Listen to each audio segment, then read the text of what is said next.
Great to have you with us. In our first story, the Ghana Police and Immigration Service have formed a joint counter-terrorism unit. The high-risk operation is aimed at bringing synergy among the two institutions to deal with violent crimes. The Director of Public Affairs asked the Ghana Police Service, ACP David Eklu, says the operations form part of measures to address security concerns along Ghana's porous borders. The 102 police officers and 65 immigration officers will be taken through vigorous training for 3 weeks. Since the police and the immigration are all over the country, both along the borders and then with the country, they are the first line when it comes to issues about immigration, illegal entry and all that. So it is a very key area that we need to synergize operations so that both institutions will not be working in silos, but we're working together to maximize the protection that we will give to the public. It is also in response to issues about terrorism, extremism and violent crime that are ongoing within the sub-region. There are joint operations along the borders with immigration and police called Operation Conquest Fist. This is a measure to step up that operation. So this one, the training would enhance operational capability of both the police and then the immigration officers, who will then cascade the training to the officers. Where exactly are the target areas? There are some areas of specific concern to both institutions. This is a training program that will take 3 weeks. Okay. There are various aspects that the officers will be taken through. Then, as I said, they are supposed to come and train other officers around hotspots, the northern corridor of the country, and other areas that will come up. For now, our concern is about the northern, upper west, upper east region, and then the northern part of the country and parts of even the Volta region. Is there any special reason to these areas? Well, the signs are indicating that for major entry points, especially through the land, it will come through these areas. So these are the areas that we are keeping our eye on.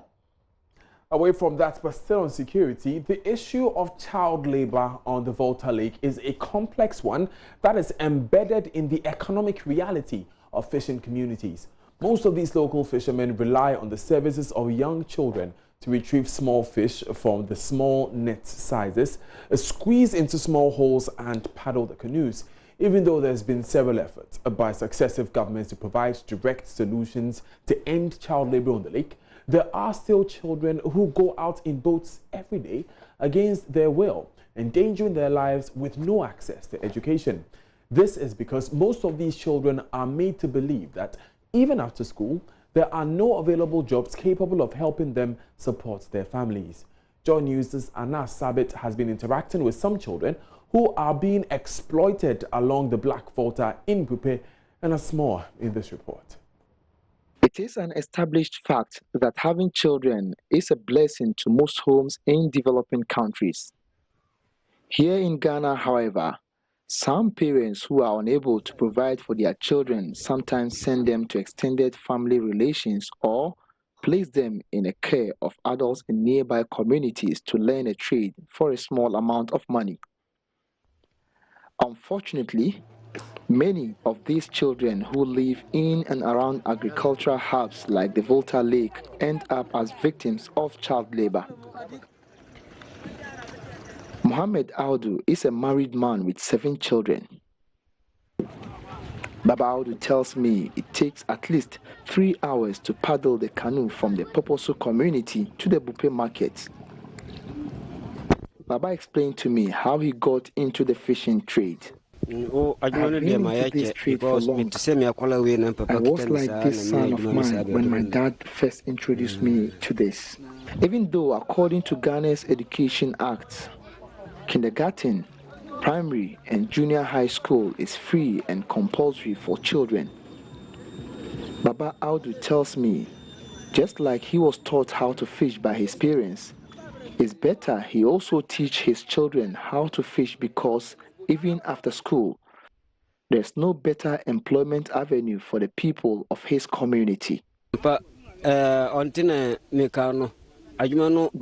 children complete school, there's no available jobs for them. They'll be jobless for a while, and so when they learn this trade and there's no job after school, this one will support them for a while. But is Baba not concerned about the fact that children do embark on this trade without protective gears? This is our job, and so we do take them along at tender ages and teach them, so before they grow, they are used to it. But you know, there are bad days, and when a disaster is destined to happen, you cannot prevent it from happening, else there's no problem at all. Then I tried to speak with 10-year-old Inusa, who's the 7th son of Baba Audu.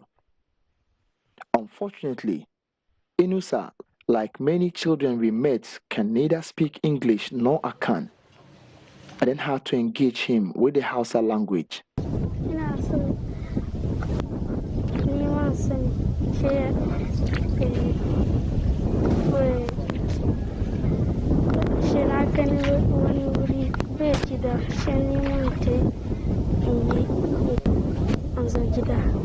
Right, so basically, 10-year-old Inusa has been telling me why he chose to learn how to paddle the canoe, just like his father. He says he learned this so that in the absence of his dad, he can also trade with the canoe and go fishing, as well as convey traders from their community to the Bope market. Though the Puposo community had a school, teachers sometimes stay away from school for weeks when the rain starts.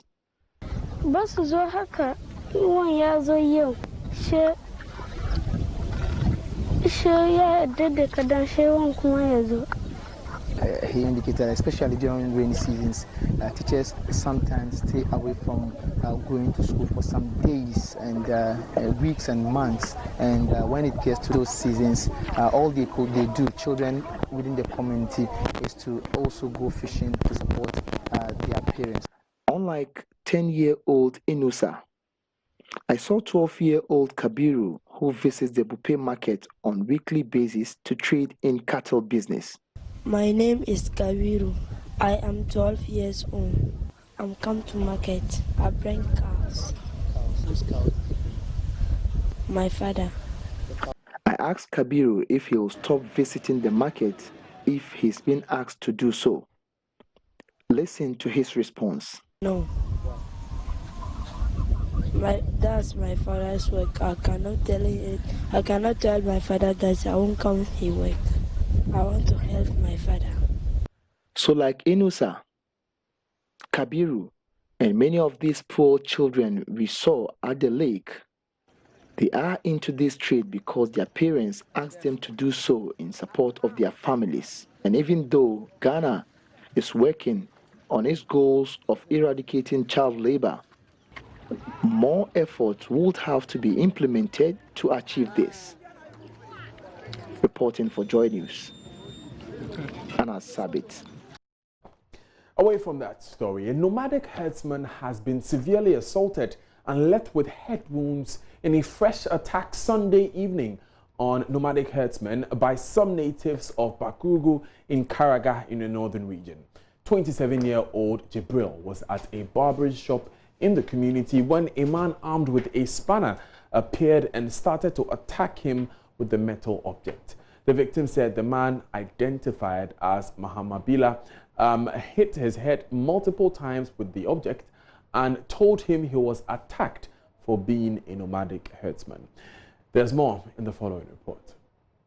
The attack occurred while some Fulani organizations were in the village donating relief items to some 400 displaced Fulanis whose life savings and homes were burned 2 weeks ago when angry local residents invaded their settlement following a dispute between a native farmer and a Fulani herdsman.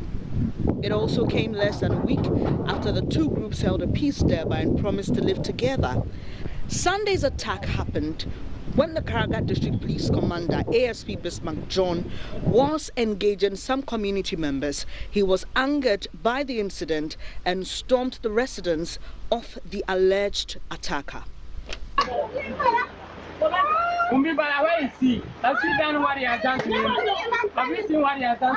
The victim led the police to the house of the alleged attacker, but he had already fled. He went to barber his hair. When he moved to the town, he went to barbering salon. When he got there, there's one guy called Mahabla. He saw him coming in there. When he started barbering, he all of a sudden took out spanner and then he used it to hit his head. Whilst the one who was barbering him told the Mahabla guy to stop. Then he stopped. After he finished, he used it again to start to hit his head again. He asked him why. He said, yes, because you're a full animal. That's why I'm hitting your head. And you can see, look at it here. You can see all over, it's swollen, this side, all over. The police commander who addressed the gathering before the attack had urged the Fulanis to remain calm and go about their normal duties without fear, promising to ensure perpetrators of the earlier attack were arrested. We want to urge all our brothers and sisters who are Fulanis in the community of Bakorogu to remain calm and go about their normal duty without any fear or favor, as the regional command is making effort to get officers arrested to face the full rigors of the law. The incident was reported to the chief of Tamalgu, Na Alhaji Yakubu Abdallah. The chief condemned the attack while pleading with the Fulanis to continue to exercise restraint and keep dialogue channels open. Na Yakubu promised to summon an emergency meeting with the youth, but also said the matter would be reported to the overlord of Dagbon, Yana Abukari II. We'll sit down and then allow them to cause more confusion. So, as they have said, we'll carry the message along to the overlord of Dagbon, so that his intervention will put things into order. They will call the youth to order. If by that time anybody goes according to against the law, they should be held responsible for their actions. Because it's so much disturbing now. The police should intervene. This recent one, the culprit should be arrested. The General Secretary of Tabita Pulaku, the International Fulani Welfare Group, Alhaji Musa Yakubu Bari, also responded strongly to the fresh attack, warning that Fulanis in the area were being forced to the wall. It's unfortunate. We are calling on the security to beef up their security around the area, because people are really beefed already. They have been displaced. They are sleeping outside. They are women and children. And these people who committed this crime are still alive, being in their homes, sleeping in their rooms with their wives and children. I mean, it's unfortunate. It's unfortunate. So I'm calling on the security to beef up their security around the area. We don't like to see any conflict around the northern sector. I think we have seen enough during this Dagbon issue, and then God so kind, peace have come to the region, and we don't want this ethnic championship beef up again. Away from that, government has initiated a process for amendment of the Community Water and Sanitation Agency Act 1998-564 and transform it into a utility service organization. A memo to that effect is already before Cabinet for approval and subsequent submission to Parliament. CWSA initiated policy reforms in March 2017 to transform the wash subsector and sustain wash services delivery. Chief Executive of CWSA, Engineer Wolanyo Siabi, believes this will reposition the agency for the sustainable delivery and management of water supply systems. Prince Apia has more. Sustainable Development Goal 6 seeks to ensure availability and sustainable management of water and sanitation. 11 years away from 2030 deadline, new investments and policy reforms are critical to transform the water, sanitation and health subsector. Chief Executive of the Community Water and Sanitation Agency, Engineer Wolanyo Siabi, believes upgrading the agency to a utility service organization is critical to achieving the targets. One of the expected outcomes of the policy reform is to transform CWSA into a utility service organization capable of efficiently delivering safe, reliable, and affordable water-related sanitation and hygiene services to rural communities and small towns in Ghana.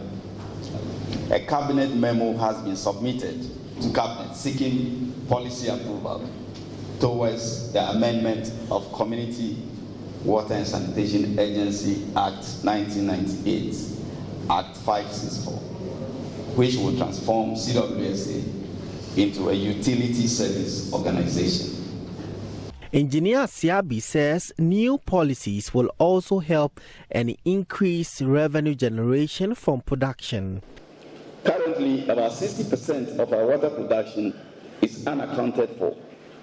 Non-revenue water has been a challenge over the years, and bold steps have been taken to address this issue.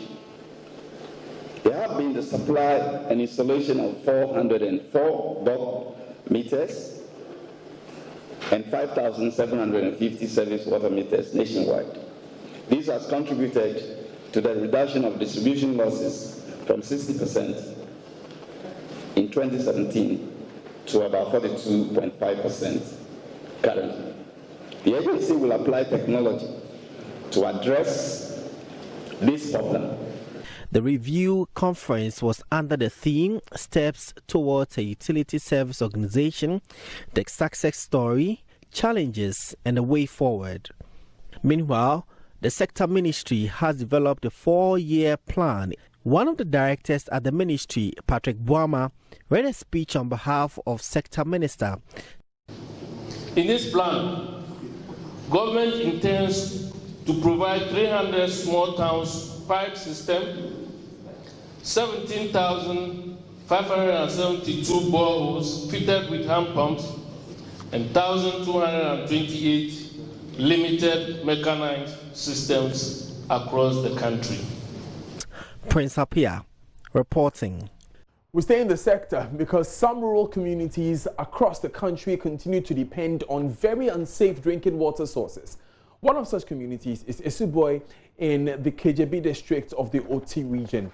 This community has been without potable drinking water for over 7 months and counting. Residents rely on springs under cocoa trees and unclean rivers for domestic activities. Our Oti regional correspondent Peter Adesinsenu visited the community and has filed the following report.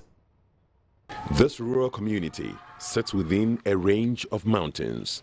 It was one of the hard-to-reach areas in the KJB district until the construction of some cocoa roads in the country during the John Mahama administration. Over 300 residents have to battle it out fetching water from the only borehole in the community. It often breaks down as a result of the pressure. For how long now?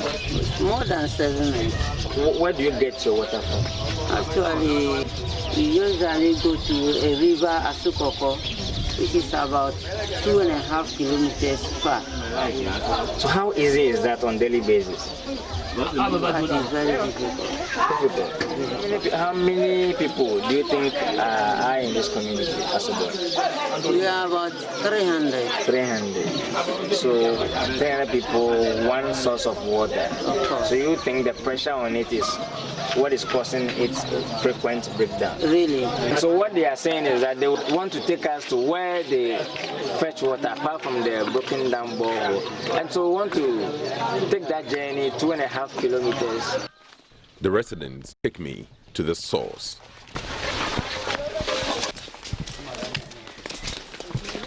And finally, we are here. This is where the residents get their water, under cocoa trees. A brownish source laced with algae and potentially a lot of germs.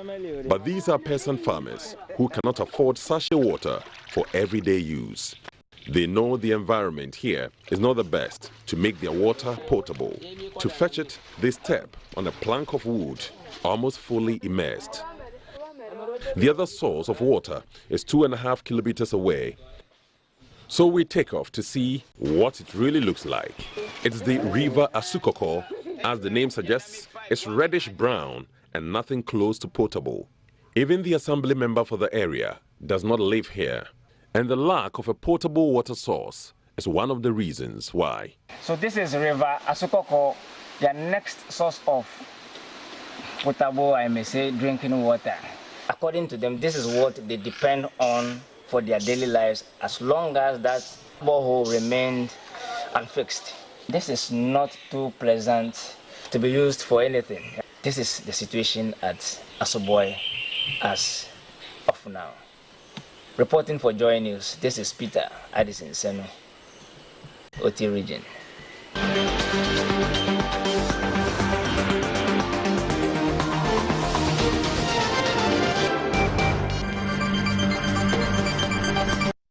Thanks for staying with us. Now, the National President of the Ghana Bar Association, Tony Forson, has urged President Akufo-Addo to name, shame and prosecute persons in office who are involved in any corrupt act so that Ghanaians can trust his government for fighting corruption. Meanwhile, Attorney General and Ministry of Justice Gloria Ekufo has urged the full implementation of corruption-related laws enacted to help tackle the menace. She spoke as the ongoing Ghana Bar Association conference underway in Takoradi. Presently, 1 minute. 21 accused persons, including a limited liability company, are facing trial in corruption and corruption-related cases involving a total of about 139 million United States dollars and 67.3 million Ghana cedis respectively. The statistics will go up when more cases involving the banking sector are presented to court once the courts resume from vacation. There exist a number of prospects for enhancing our national security. First, we need to fully tap the benefits of the Right to Information Act, Act 989, and the Vigilantism and Related Offences Act, Act 999, as well as the Minerals and Mining Amendment Act 2019, Act 995. Second, we must urge and support the judiciary to continually assert its autonomy from both the executive and parliament and to dispense justice in accordance with the law without fear or favor. Third, it is imperative that we evince greater political will to enforce conformity with existing laws. Fourth, our country is blessed with ardent civil society activism on upholding the rule of law.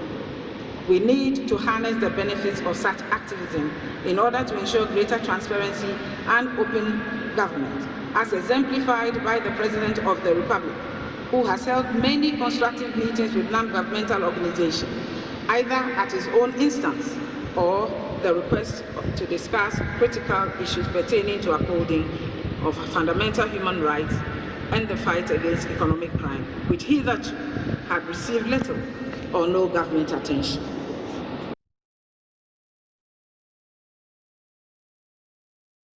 Joining us on the line now is Natalia Kwanzaa, who is observing the conference for us in Takoradi. Ina, what's the latest? Yes, so the president has been speaking now. Basically, he's talking about the fact that Ghanaians, we need to be patriotic. What is wrong should be said as wrong. What is right should be said as right. He says that his government would basically ensure that anyone in office who is corrupt is put to book, because the national president of the Ghana Bar Association, Aso Forson Jr., has urged him that for Ghanaians to really have faith in his governance and then believe that they are fighting corruption, he should do that. The president has affirmed that he's going to do that. He has also been speaking about press freedom, and he says that there is no way that his government is against press freedom, but he wants the media to be responsible with some of the reportage. The issue of I want to break the story first should be something that media houses should look at. And Natalia, has he been speaking specifically about any of the cases of alleged corruption that have been raised in his administration? Has he addressed any single case specifically? No, Daniel, the president is still speaking. So for that, right, let's monitor and see if that would happen. And Natalia Kwanzaa is observing the Ghana Bar Association conference for us in Takoradi. Expect more from that. The president is expected to give a full account of his administration's fight against corruption, and that you will be getting those updates in later bulletins. Let's move from that story, though, because the Electoral Commission has set September 10 to September 17 for the exhibition of the voters' register. According to the EC, the exhibition covers names and particulars of electorate compiled from 2012, 2013, 2016, 2018, and 2019, and it will be across all 30,700 polling stations across the country. Addressing a section of the media, Deputy Chairman of the Commission, Dr. Bosman Erikasare, urged electorates to ask for correction of wrong data, as well as inclusion of names and particulars of people. The impending exhibition of the voters register. As part of its preparations towards the conduct of the 2019 district level elections and the referendum to allow political parties to participate in the local level election by sponsoring and campaigning for district level election candidates, the Commission will display the voters register at all polling stations across the country from Tuesday the 10th of September to Tuesday the 17th of September 2019 for public inspection from 7 a.m. to 6 p.m. each day, including Saturday and Sunday. All the 30,702 polling stations in the country will be designated as exhibition centers. This means all polling stations are going to be part of this exercise. The register to be displayed was compiled from 2012, 2014, 2016, 2018, and recently up to 2019. That is since the compilation of the biometric voter registration in 2012. Purpose of the exhibition exercise. Basically, the exhibition exercise is to allow for prospective voters verify their details, such as name, age, sex, etc., and to be sure they were properly captured during the registration exercise, and make requests for amendments or insertions where necessary. Additionally, any person who is eligible to register as a voter may raise objections to names of unqualified persons in the voters register at the center. In other words, if you suspect that someone's name is in the register but the person is not supposed to be there, you are allowed to raise an objection. Before we go though, 1 week after the Joy Clean Ghana campaign team stormed Aveno and arrested a resident who was caught dumping refuse at the bank of the Odo drain, residents say they have been keeping watch over the area to ensure the place remains clean. Today, the team went back to Aveno and guess what?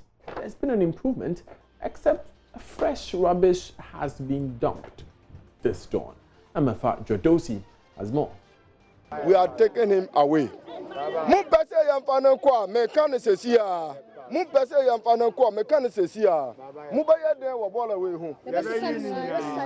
Inspector Joseph Asitanga there instructing residents of Aveno to clean or watch their neighbor face jail time. So I want to see brooms here, then you start to show a sign of cleaning the place, then I'll let us go. Correct. Now. Lying by the Odo drain was refuse piled up as though it was a dumping site, with plastics and foodstuff leaving the entire place with a stench. But today the situation is different. The place still looked neat, except the heap of sand that still had plastic bags planted in them, and also what looks like fresh refuse that had been dumped. Oscar Tego, a resident, says he has been keeping watch in the community, making sure the area is clean. One time, somebody dumped and asked the person to take the rubbish with his hands, his bare hands.